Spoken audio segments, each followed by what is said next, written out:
What's up, guys? This is Zach. This is Kyle. Hey, what's up, you guys? I'll introduce you for you, I guess. I'd say that's fine. I'm used to it. This is Zach. Welcome to New Angle Sports Talk. Today, we have a very, very exciting topic today. We're going to talk about Magic Johnson. He resigned from the Lakers about 2 days ago. So we're going to talk about that, give our thoughts about that, and... Was he an utter failure? That's pretty much what we're going to talk about. Yeah, was it a failure? Or was there more context to the situation? Is there more to it than just that? Yeah, I don't think so. All right, it's guys. the Lakers, you know. Let's jump in.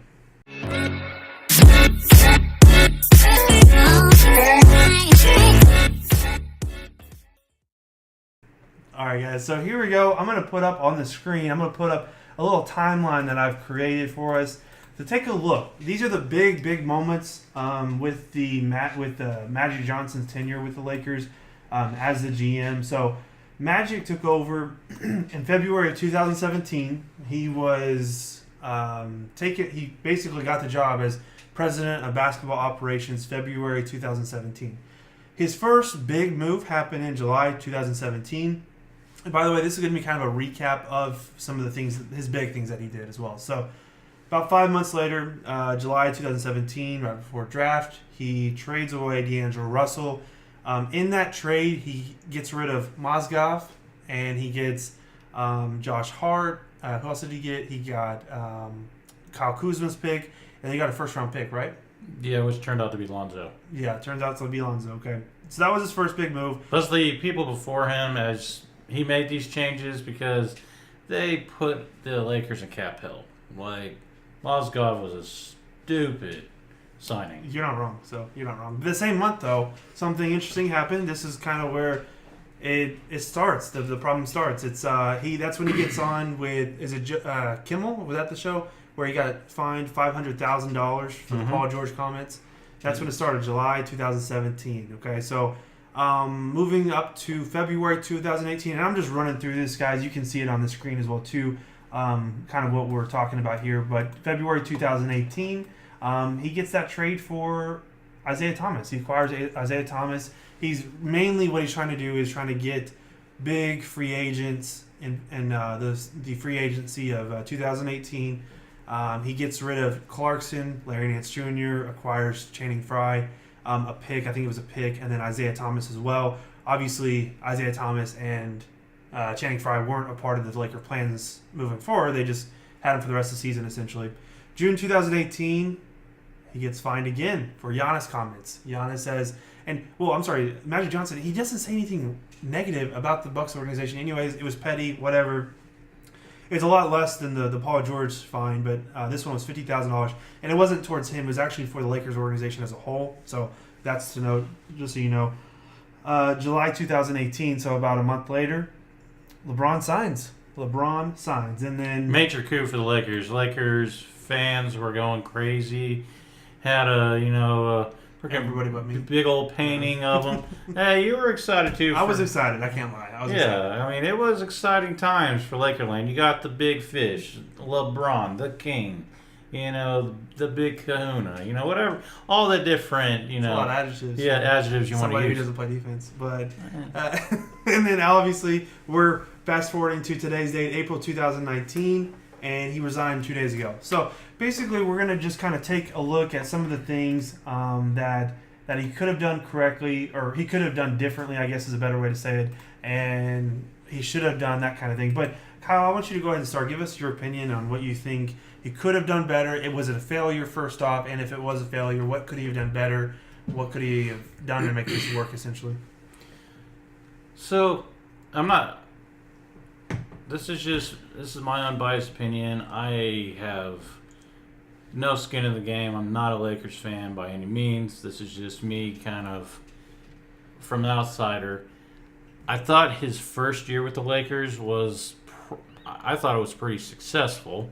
I thought it was awesome getting rid of D'Angelo Russell, who granted was a good player but wasn't quite performing up to the second pick. At that time. Yeah. Also, because he threw Nick Young under the bus, they were having some chemistry issues. And then the previous GM signed Mozgov to Yeah, to a ridiculous contract, and Mozgov is trash. So he kind of was able to kill two birds with one stone, trading Russell and Mozgov to the Nets for, I think a series was a pick. Yeah, Lisa. Right. Yes. So that was awesome. And then he set up the Lakers for the next year to be active in free agency by signing these contracts to these players to 1-year deals. Right. KCP is a one to note. Yeah. Big time. KCP, as you said, Channing Frye, Isaiah Thomas. Yeah. These are all flexible contracts that they can get rid of that following year, so they can, go after the Kawhi Leonards and the Paul Georges of the world, and things along those lines. So I thought he did a great job for the first season. He was able to get LeBron. Paul George didn't even give him a meeting. You like to throw that every once in a while. Yeah. So, I was mad. Like, okay, well, this is your time to talk. Go ahead. How did you feel about that? Why did you not give him a meeting? Like, I get it. If you want to be with Russell Westbrook, dude, do it. It's your choice. But I'm just like, the whole thing was when you were in Indiana, you were like, okay, I want to go to the Lakers, okay, and I want to do this. This is my hometown. I love my fans there. I love the city and stuff. And it's just like, I get it. Just re-sign with the Thunder. It's a great fit with the Thunder. In hindsight, you're in a much better situation with the Thunder than you probably would have been with the Lakers anyways because of all the crazy crap that happened this year. But I would still assume you'd still give them a meeting just out of pure respect and pure, just hospitality. I guess that's the way to say it. From what I read, Paul George felt slighted that Magic didn't try to No, he did. Larry Bird, when it's the same thing with the Pelicans, too. The Pelicans were like, I'm not trading you Anthony Davis. Larry Bird does the same thing. He's like, I'm not giving you Paul George. They weren't listening to offers. He was packaging offers. That was the truth. Well, maybe Paul George was misinformed, because that's kind of one of the issues of why he didn't give the meeting, is he felt slighted that Magic didn't try to get a deal done like the Thunder did for him and just took a chance. Like, Paul George, we fully intended probably to be a 1-year rental. He ended up staying. He was wanting the Lakers to do that. And I guess he did, but I guess Paul George was not informed of it. But I think it was also a fact that he knew that he wasn't going to sign with the Lakers. So I think it kind of was disrespectful, but out of respect probably for Magic at the same time. He didn't want to be like, hey, I'm going to come sit here, waste your time, and all that on me when I have no intention of signing with you guys. Yeah. So you can really look at it that way. Okay. But he really didn't. Outside of LeBron, he didn't get any free agents. Kawhi was traded to Toronto. Anthony Davis. Anthony Davis is kind of the next year. But I've noticed that over the last couple of years that the rest of the league does not like the Lakers organization. They don't like Jeannie Buss that much. They don't like Rob Pelinka. They don't like Rich Paul, which has been associated with LeBron and the Lakers now. Yeah. How do you not like Jeannie Buss, though? I mean, nobody should know. Anyways, I get you don't like the Laker brand, but Jeannie Buss is like the nicest lady in the world. Because the Spurs pretty much said, screw you, Lakers. Screw you, Kawhi. I'm going to send you out of the country. And I was like, that's savage. And you were like, no, they ain't gonna do that to Kawhi. And I was like, no, they will. So yeah, they did that. And this year, the whole Anthony Davis situation, I don't know if that was due to Magic, or LeBron just saying, yeah, it'd be cool to play with Anthony Davis. I don't know if it had to do with the Rich Paul and Anthony Davis, because I know him and LeBron have the same agent. I don't know where LeBron starts and where the agency ends. Yeah. I just know that there was a little bit of collusion on San Antonio's part, telling the Pelicans. Just a little bit. Yeah, just a little bit. He's like, you cannot trade to the Lakers. Yeah. So they nixed that trade, and Lakers gave up the kitchen sink. If you're saying that was not a fair deal for a dude you're not going to have in a year anyways, or I'm sorry, you'll have. You have a whole starting unit that you can build, and you have Julius Randle, who we had last year. But anyway, so you're saying that this all ties into Magic Johnson being good or bad? Well, essentially the first year he did a great job. The second year, I don't necessarily think he did such a bad job, other than maybe the Anthony Davis situation. But I don't even know if that was totally him or not. Yeah. But I don't think I just don't think, for whatever reason, the Lakers just are not a desired destination, and that may have a lot to do with LeBron, because LeBron ended up being kind of a deterrent, because there was a lot of drama. You think LeBron's a coach killer? Unless you're Tyronn Lue. Him and Ty Lue are close, but no, I honestly don't think Magic was a failure. I don't think there was anything he could have done differently.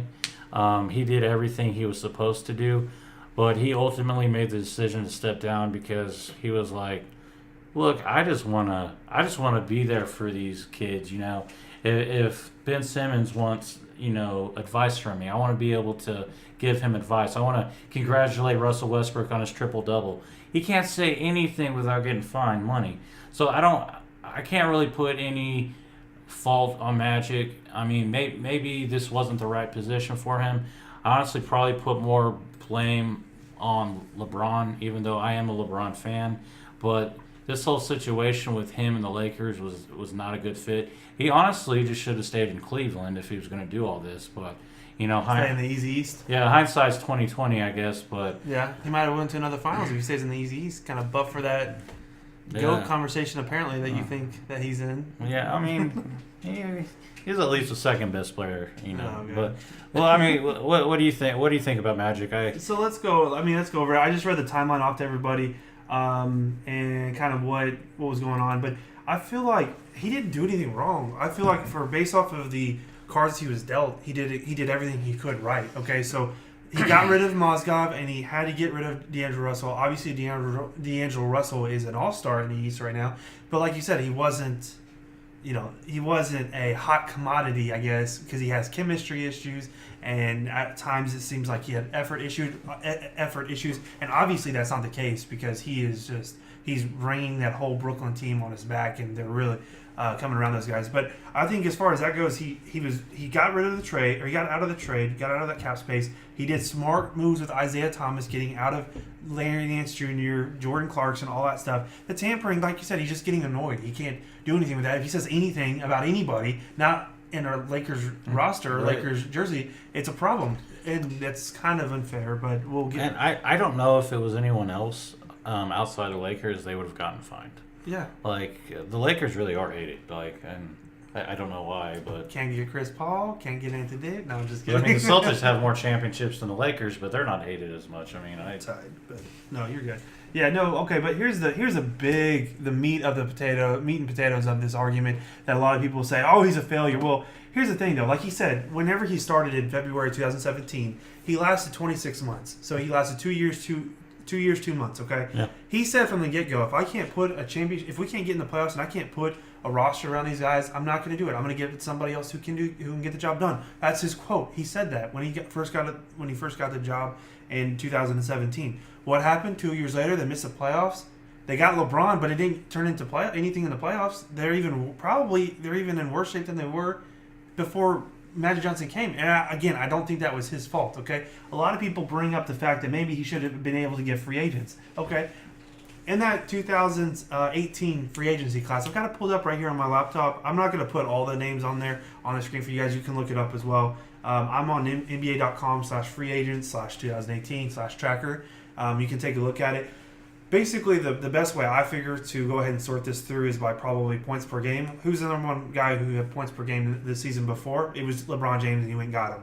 Next one, Kevin Durant. He re-signed with the Warriors. What are you going to do? You can't get... He's not going to come anyways. It's not a big deal. It's not the end of the world. Carmelo, everybody knows Carmelo's not even in the league anymore, so it's not a big deal. Dwayne Wade isn't leaving. DeMarcus Cousins is with the Warriors, and yes, he should have offered him a contract with something, but nobody, and there's 28 teams, or 29 teams if you count the Lakers, 29 teams didn't offer him a contract. The Pelicans didn't offer him a contract. They didn't offer him a minimum contract or anything, and he got to walk free. So I'm not counting that as well, too. Dirk's not leaving. Chris Paul's not leaving. Derrick Rose isn't leaving. Isaiah Thomas was there. He's not leaving. Rudy Gay was with the Spurs, which was a pretty good pickup for them, but he's not a fantastic outside shooter anymore. And I can go down the list. Dwight Howard, no. Brook Lopez, we had him, we didn't want him anymore. Vince Carter, no. Nikola Jokic, can't get him. He's a restricted free agent. Zach LaVine, can't get him. Joe Johnson, he's 37 years old, Tyreek Evans. So I'm just going down the list. People always say you should have surrounded him with 3-and-D players. What 3-and-D players are there? What 3-and-D players were available in 2018? You didn't really name one 3-and-D player. Exactly. We can get to some maybe. Maybe Paul George was, but maybe Paul George wasn't going to leave. But we'll just talk about three, like dead-eye three shooters. I can name a few. Maybe Wesley Matthews is one. Jamal Crawford was one. Jason Terry's 40, so I mean you don't want him. Jeff Green, you don't want him. He tried it with the Cavs. He didn't work out. Rodney Hood might have been one. Richard Jefferson. No, you didn't want Richard Jefferson. You wanted Michael Beasley. We got him. Jordan Crawford. No. Avery Bradley. That could have been one. But, he's not been that good, actually, since... Yeah, KCP. You got Kentavious Caldwell-Pope. You already had him. Who did you want him to get exactly? Like I don't get. You should have. Magic was a good GM. He would have gotten around 3-point shooters. Name a 3-point shooter you could have got. Nick Young. You want Nick Young back on your team? You don't want Nick Young on your back on your team. Trust me. Well, maybe he didn't have a whole lot of choices, but I mean, right from the beginning, though, that collection of players he did put around LeBron, I didn't see being a good fit. I was the opposite. I thought it was an interesting fit. I thought that was different. I thought that was new. They're not all good 3-point shooters. KCP should be a good 3-point shooter. Rondo's not a great 3-point shooter. I get that. Michael Beasley's not a great 3-point shooter. Who else did they get? Lance Stevenson, JaVale McGee. Yeah, I mean, but they have tenure. Those are playoff players. Those are players who have been in big time roles in the playoffs. It wasn't a terrible fit. Like, what was the alternative? Go get Joe Johnson and Jason Terry and guys who are almost in their 40s. Like, no, you don't want that. No. This was the best option, and he did the best that he could with what he had. He didn't have a lot to work with. A lot of the guys that went in the big time guys, the top tier guys that we name, like DeMarcus Cousins, Carmelo, Dwayne Wade. We all know how they ended up. So Melo's not in the league, Yeah, and Dwayne Wade just retired like last night. So it's like, I don't know. Dirk did too as well. I mean, those guys aren't leaving. You tell me, if you think he did bad, give me a game plan on what he could have done better. Like I can't name a single thing. Okay, Lonzo Ball has injury issues. The team chemistry didn't work out. You can't help it if LeBron James doesn't play defense. You can't win games if he doesn't play defense. But again, that's a topic. Well, I mean, and honestly, the free agent class this upcoming year is quite stacked. Yeah, it's different. But I think he foresaw that he was going to have a hard time learning these guys here. Because the whole Lakers organization this whole entire year has been just a circus, to say the least. But he did the best that he could, because when he did get those guys, maybe they weren't the perfect fit. I think that if you can't get 3-and-D players, if you can't get an all-star, if you can't get a superstar, at least get somebody who's a vet who you can try to put good. What do we always talk about with the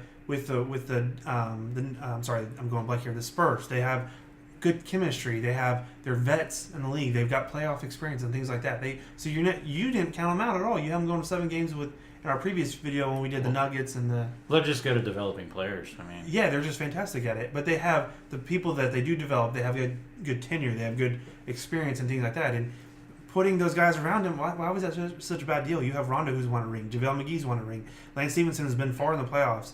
KCP's it was a good shooting guard in the East. So LeBron James obviously has won rings. So it's like, I don't know. I didn't think it was a bad deal. The good thing is he did put them on 1-year deals, so all those guys can just leave if they want. So So what did you think? Because he did do a interview with Rachel Nichols, and he said he was actually preparing to fire Luke Walton. And you have said multiple times you think Luke Walton's a good coach. So, I mean, he shouldn't be fired. Like, Luke Walton shouldn't be fired at all. He shouldn't. Okay, it's the same thing with Magic Johnson. He did the best that he was dealt, okay? Luke Walton, I would argue he's pretty decent at developing players, okay? So, like Lonzo Ball, he's one of the top defensive point guards in the West right now.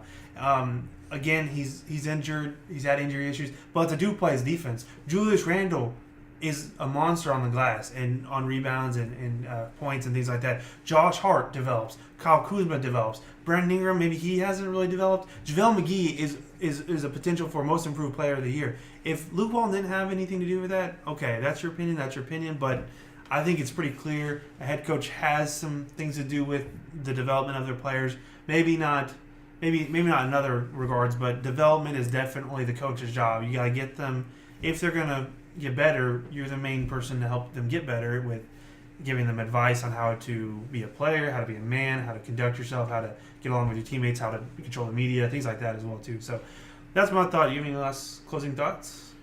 No. I mean, I just, I'm sorry, man, about your Lakers. I don't think they're going to be good for a while, unfortunately. Oh, man. But Alex Caruso on our Alex lineup. Caruso looks like an all-star, Looks bro. like a little Manny Ginobili. Yeah, No, I'm dude, just kidding. all NBA player right there, dunking on 7-footers and stuff, Yeah. you know.